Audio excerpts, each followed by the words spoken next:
اب ایسے آدمی کی شہادت کو لوگ اگر چاہیں کہ وہ گم ہو جائے، جیسے ہمارے ہاں یہ سیاست میں چلا مٹی پاؤ، بھائی مٹی پانے والی بات ہے؟ اللہ کے رسول کا فرزند شہید ہو گیا اور اتنے ظلم سے شہید ہوا کہ جب سے آدم علیہ السلام آئے ہیں زمین پر، خدا گواہ اس طرح ظلم سے کسی کافر نے بھی کسی کو نہیں مارا۔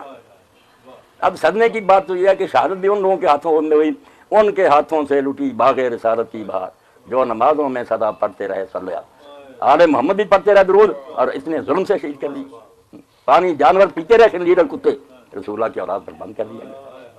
بچوں کے لیے پانی منگا، فرزند رسول ہاتھوں پر لے کر گیا کہ میں تمہاری نگاہ میں باغی ہوں، مجرم ہوں، ٹھیک، مگر یہ بچہ ہر قانون کے مطابق گناہ، اس کو پانی دو۔ جانتے تھے دیں گے تو کہاں، اور فوج میں سے بھی کئی لوگوں نے کہا پوتا علی کا تم سے طلبگار آب ہے، دے دو کہ اس میں نام بڑی ہے ثواب، بچے کو تو دے دو۔ مگر آپ دیکھتے ہیں کہ تیر آیا، بچے کے حلق کو چیرا، امام کے ہاتھوں میں تڑپ کر وہ شہید ہو گئے۔ آپ نے آسمان کی طرف خون اچھالا اور کہا اللہ اگر تو اس میں راضی ہے تو ہم تیری رضا پر راضی ہیں، ہمیں کوئی گرا نہیں، اگر تجھے یہ پسند ہے تو ہم اس پر خوش۔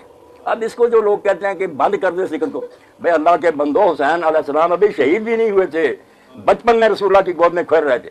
تو میں سنی اب شیعوں سے کیا رہے نا، اپنی حدیثیں دیکھو، اپنی کتابیں کھنگالو کہ ام المومن ام سلمہ رضی اللہ تعالیٰ عنہ حجرہ میں گئی، سرکار دو عالم صلی اللہ علیہ وسلم شہزادہ گود میں کھیل رہا تھا، حضور رو رہے تھے، آنسو بہ رہے تھے۔